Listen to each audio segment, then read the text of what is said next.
민재야, 큰일 났다. 주식이 다 하한가다. 얼마나 떨어졌는데? 30%. 30%? 아, 씨.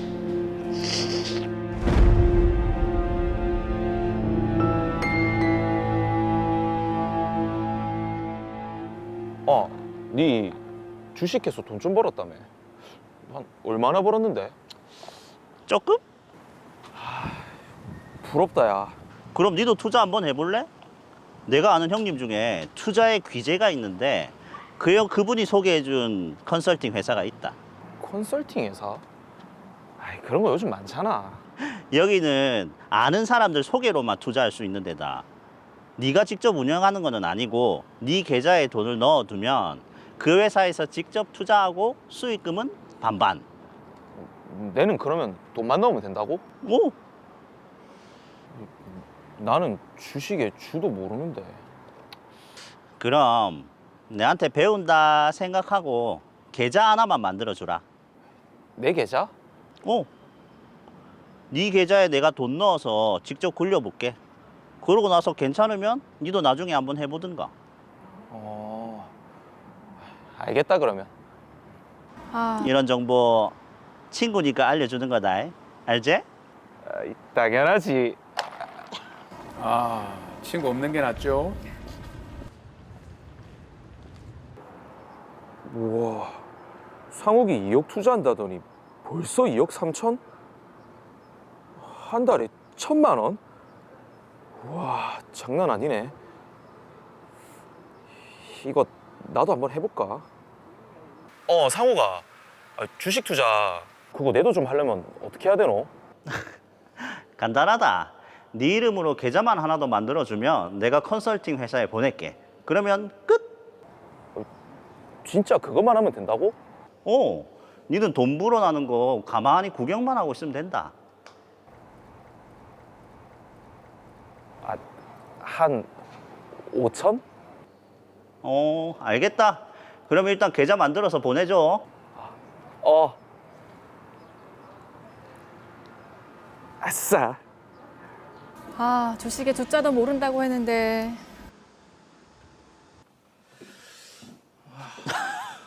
민재, 니 뭐고? 네 덕에 돈도 벌고 해서 좀 장만했지.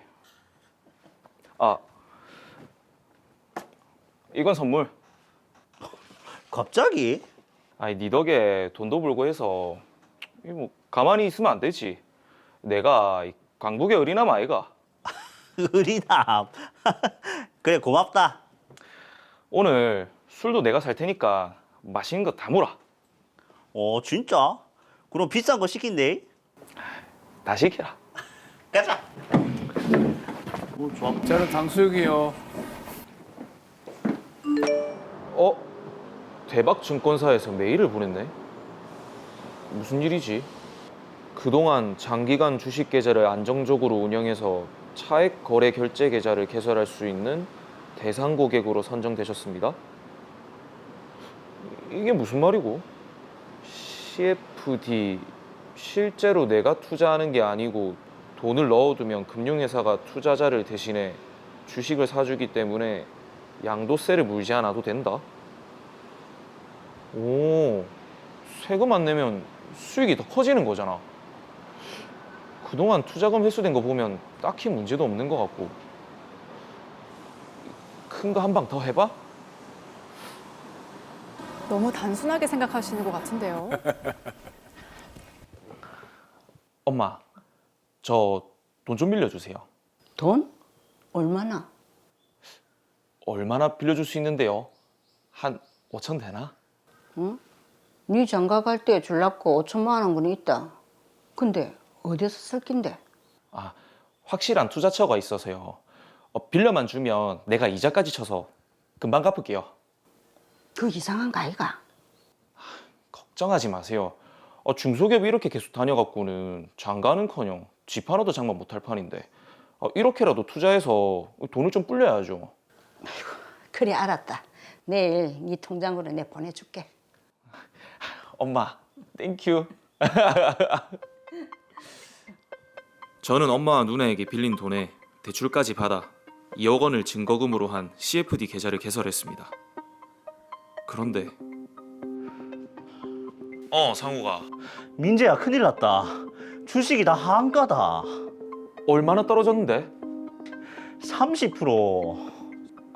30%? 아 빨리 팔아야 하는 거 아니까? 매물이 계속 쌓여서 팔리지도 않는다.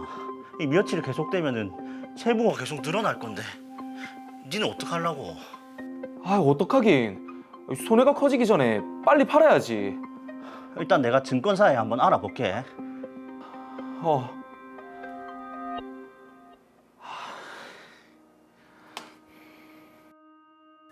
결국 제 주식은 5일째에 팔렸지만 채무만 2억 원 가까이 발생한 상황이 됐습니다. 대출까지 받아가지고 투자에 4천만 원 빚만 잔뜩 찌고 니 이제 어쩔 낀데? 나도 몰라. 왜 그래 친구 말은 들어가지고 여기 뭐시 안 두고 집 이름도 아니고 어쩔 건지 한번 생각해봐라. 나도 모르겠다고. 막막하기만 한 상황. 저는 대체 어떻게 해야 할까요?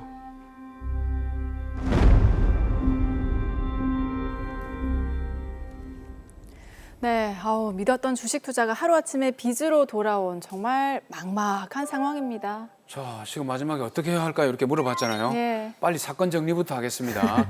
김민재 씨는 주식으로 돈을 벌었다는 친구 박상욱 씨를 보고 투자를 시작했는데요.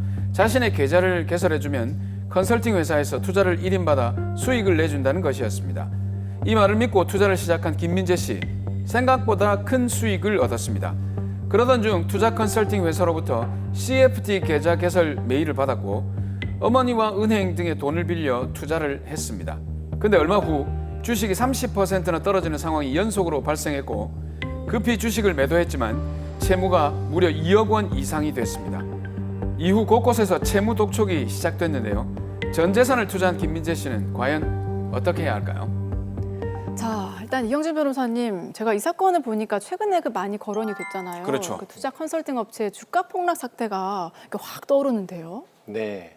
얼마 전 그 유명 연예인이 연루된 투자 컨설팅 업체의 주가 폭락 사태가 많이 논의가 됐었는데 네. 이 사태로 인해서 큰 손실을 보거나 심지어 증권사의 미수 채무까지 발생한 투자자들이 많습니다. 특히 증권사로부터 채권 추심 통지를 받은 투자자들의 경우에 발등에 불이 떨어진 상황입니다. 민사소송부터 회생까지 다양한 방법을 찾고 있지만 해결이 여의치 않은데요. 네. 드라마 속 김민재 씨 역시 비슷한 상황에 처해 있습니다. 굉장히 지금 속 타는 분들이 많으실 텐데 방송 보시는 우리 속 타시는 분에게 하나하나 자세히 좀 이제 알려주시죠. 네. 이 사건처럼 컨설팅 회사 투자자들의 계좌를 넘겨받아서 시세를 장기간 조정하는 행위는 자본시장과 금융투자업에 관한 법률, 줄여서 자본시장법이라고 합니다. 제176조 각호의 위반으로 형사처벌 및 손해배상 책임이 발생하게 됩니다. 김민재 씨는 컨설팅 회사를 상대로 다른 피해자들과 함께 손해배상 청구를 하셔야 할 것으로 보이고요. 네. 더불어서 투자 금액에 대한 손해가 컨설팅 업체의 범죄 피해로 인한 것임을 적극적으로 증명하셔서 이 부분에 대한 손해도 최대한 보전받으시길 바라겠습니다. 네. 자, 형사처벌과 손해배상 책임이 발생한다고 하셨는데 먼저 형사처벌 수위는 어느 정도나 되나요? 네, 자본시장법 제443조에 의해서 시세 조종 행위를 한 사람의 경우에는 1년 이상의 유기징역 또는 위반 행위로 얻은 이익액 또는 손실 회피액의 3배 이상 5배 이하에 상당하는 벌금형에 처하게 됩니다. 자본시장의 질서를 심각하게 저해하는 행위로 보아서 강력한 처벌이 이루어지고 있습니다. 네, 이하가 없고 1년 이상의 징역. 처벌이 네, 무거운데요. 자, 근데 제가 짚어보고 싶은 부분이 이겁니다. 김민재 씨가 주가 조작 사실을 전혀 모르고 투자를 한 상황인데 그러면 김민재 씨는 이 사건에서 피해자가 되는 건가요? 네, 좀 피해자로 보이는 측면이 있습니다. 네. 주가 조작 사실 등을 전혀 모르고 돈을 맡기고 투자만 한 입장이면 피해자에 가까울 수 있고요. 네. 어느 정도까지 범행을 알았는지에 따라서 투자 피해자로 볼지 또는 연루된 가해자로 볼지가 결정이 될 것 같습니다. 근데 의뢰인 김민재 씨 같은 경우에는 컨설팅 회사에다가 자신의 계좌를, 자신 명의의 계좌를 맡겼단 말이죠. 네. 이건 약간 그 미필적 고의에 해당되지 않을까요? 네, 그런 측면이 좀 있는데요. 김민재 씨가 시세 조종 행위를 어느 정도라도 알면서 투자를 했다면 마찬가지로 자본시장법 위반 행위에 공범이 될 수 있지만 이를 전혀 몰랐다면 형사 처벌이 되지는 않을 것입니다. 지금 드라마를 봤을 때 김민재 씨가 이 부분에 대해서 전혀 몰랐던 것으로 좀 보입니다. 네. 자신은 시세 조종 행위를 전혀 몰랐다는 사실에 대해서 적극적으로 증명을 한다면 자본시장법 위반 행위에 대한 부분은 혐의를 벗을 수가 있겠습니다. 네. 하지만 본인이 계좌를 제공하면서 컨설팅 회사의 불법 행위에 도움을 준 측면이 좀 있기 때문에 나중에 손해배상을 받게 된다고 하더라도 상당 부분 감액될 가능성이 높습니다. 자, 그런데 지금 김민재 씨가 CFD 계좌라는 걸 제안을 받고 개설을 했는데 네. 이게 종종 요즘에 뉴스에도 나오더라고요. 이게 어떤 건가요? 네, CFD는 Contract for Difference라고 해서 해석하면 차액 계약이라고 할 수가 있습니다. 네. 차액 계약은 특정 증권이나 지수의 가격 변동에 대해서 거래할 수 있는 파생 상품입니다. 좀 복잡해 보이지만 거래자에게 제공하는 것은 매우 간단합니다. CFD를 사용하는 경우에 구매하는 자산 가치의 일부만으로 거래를 할 수 있기 때문에 손해와 이익의 그 규모가 확대가 되게 됩니다. 네. CFD 계좌를 유지하려면 잠재적 손실에 대한 최소한의 금액을 항상 예치를 해 두어야 하는데요. 이를 개시 증거금 또는 예치 증거금이라고 합니다.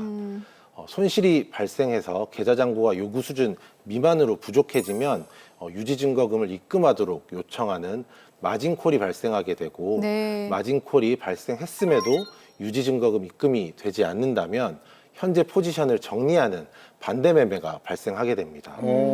만약 특정 자산을 매수하고 있었다면 자동으로 매도 주문이 나가게 되는 것인데요. 네. 자동 매도 주문에도 불구하고 거래가 이루어지지 않을 수도 있는데 이 경우 손실이 급격하게 확대되게 됩니다. 자, 그래서 지금 김민재 씨가 손실을 크게 입은 것인데, 자, 그럼 친구 박상욱 씨는 어떻습니까? 김민재 씨에게 컨설팅 회사를 이제 소개를 했는데, 박상욱 씨는 잘못이 없나요? 만약 친구 박상욱이 컨설팅 회사의 시세 조종 행위를 알면서도 적극적으로 투자 권유를 했다면 자본시장법 위반 행위의 공범이 될 수가 있습니다. 하지만 구체적인 내용은 알지 못하고 단순히 소개만 한 것이라면 형사처벌이 되지는 않을 것입니다. 야, 근데 지금 김민재 씨는 지금 어머니한테 빌린 돈을 비롯해가지고 채무 독촉에 지금 시달리고 있습니다. 예. 알아보니까 주식 투자로 인한 채무가 무려 3억 1천만 원이나 달했습니다. 어우, 금액이 꽤 큰데요? 네. 예. 와, 이게 지금 조사를 해보니까 컨설팅 증권사에 약 2억 원의 미수 채권이 있고요. 어머니에게 5천만 원의 빚이 있습니다. 그리고 저축은행 대출금이 5천만 원 있고요. 그리고 카드 대금이 1천만 원. 이렇게 해서 이제 3억 1천만 원 정도의 빚이 있는데, 네. 와, 근데 재산은 보증금이 5천만 원. 이거 어떻게 하죠 이게? 일단 김민재 씨가 지금 당장 채무를 갚아야 할 상황에 놓였는데 이 주가 폭락 사태로 인한 증권사 사태는 해결에 좀 시간이 많이 걸리잖아요. 네. 지금 당장 좀 도움이 될 만한 방법 없겠습니까? 네, 좀 찾아봐야 될 텐데요. 김민재 씨는 지금 아주 심각한 상황에 처해 있습니다. 네. 제가 사건을 좀 더 알아본 결과 아까 말씀하셨던 그 증권사에서 2억 원의 미수 채권이 있는데 이에 대해서 지금 추심까지 들어온 상황입니다. 주가 폭락으로 인해서 투자자인 김민재 씨 계좌의 증거금 비율 자체가 마이너스가 됐기 때문인데요. 네네. 증권사들은 이렇게 주가가 급락한 종목에 대해서 위탁 증거금을 빠르게 징수하는 추세입니다. 네. 실제 이번 사태 이후에 증권사들은 채권 추심 업체에 추심을 위탁하거나 투자자들에게 미수 채권의 정리를 독촉하고 있는 그런 상황입니다. 야, 이게 주가 폭락 사태 같은 경우는 개인에게도 굉장히 위험한 상황이기도 하지만 우리나라 자본시장, 이게 자본주의 핵심이지 않습니까? 네. 자본시장에도 큰 타격을 주게 되는데 이게 추심을 좀 유예를 한다든지 이런 특별한 대책을 정부에서 강구를 할 수는 없을까요? 그랬으면 좋겠지만 아마도 좀 힘들 것으로 보입니다. 개별 증권사와 투자자 간의 문제로 보고 있기 때문에 원칙적으로 정부가 관여할 사안은 아니라는 것이 금융위원회와 증권업계의 입장입니다. 거기다가 본인의 정보를 넘겨서 휴대폰도 개통하고 예. 계좌를 개설해서 발생한 문제이기 때문에 개인의 투자 피해로 보는 게 맞겠습니다. 그렇네요. 네, 따라서 김민재 씨가 현재 할 수 있는 최선의 해결책은 회생 신청이라고 보입니다. 자, 그런데 이게 엄밀히 따지면은 주식 투자에 실패해서 채무를 지게 된 건데 네. 개인 회생이 가능한가요? 네, 가능합니다. 오. 사실 주식 투자 금액의 경우에 김민재 씨의 거주지 관할 법원인 서울회생법원은 청산가치 고려해서 제외하고 있습니다. 하지만 다른 법원들은 청산가치에 반영하라고 요구하기도 하는데요. 구체적인 사정을 잘 설명하는 경우에는 청산가치에서 제외하는 경우도 종종 있습니다. 네. 그리고 서울회생법원의 실무 준칙이 점점 확대되는 경향이 있고요. 특히 최근에 부산회생법원 그리고 수원회생법원이 개원을 하면서 각 법원의 실무 준칙들을 마련 중에 있는데요. 서울회생법원의 기준을 상당 부분 차용할 것으로 보입니다. 네. 일단 그럼 김민재 씨는 개인 회생이 가능하다는 말씀이신 거죠? 네, 맞습니다. 네, 김민재 씨는 거주지인 서울회생법원에 신청을 하시면 될 것 같고요. 만약 서울회생법원이 아니라 하더라도 이 사건의 경우에는 범죄 피해를 당한 측면이 있기 때문에 청산가치에 반영됨이 없이 본인 소득에서 생계비를 제외한 금액으로 월 변제금을 산정해서 진행될 것으로 보입니다. 그래서 우리가 이제 개인 회생을 얘기할 때 가장 중요한 게 네. 얼마를 갚고 얼마를 탕감받을 수 있을까? 네, 맞습니다. 그거거든요. 어떻습니까? 네, 김민재 씨의 채무가 지금 3억 1천만 원 정도 되는데요. 그렇죠. 어머님에 대한 채무는 법원에서 좀 제외하라고 할 가능성이 높습니다. 따라서 지금 결국 회생 채무는 2억 6천만 원 정도가 되겠습니다. 김민재 씨의 현재 월 소득은 400만 원 정도 된다고 하는데요. 부양가족인 어머니 한 명을 고려해서 2인 가구의 기본 생계비를 보장받으면 207만 원 정도로 생활을 하시고 193만 원씩 매월 변제하는 것으로 변제 계획을 세워볼 수가 있겠습니다. 네. 3년간 193만 원씩 변제를 하시게 되면 7천만 원 정도 변제하게 되니까 나머지 1억 9천만 원의 채무는 탕감받을 수가 있을 것으로 보입니다. 네. 아우, 정말 막막한 상황이었는데 그나마 숨통이 트일 수 있을 것 같아서 다행이라는 생각이 듭니다. 자, 마지막으로 의뢰인 우리 김민재 씨께 당부의 한 말씀 해주시죠. 김민재 씨 투자는 본인 책임입니다. 본인이 알지 못하는 내용에 투자하는 것은 무모할 뿐만 아니라 주변 사람들에게까지 피해를 끼치는 위험한 행동입니다. 다행히 이번 사건의 경우 회생으로 피해를 줄일 수 있었지만 앞으로는 투자 공부를 충실히 하셔서 건전한 투자를 하시기 바라겠습니다.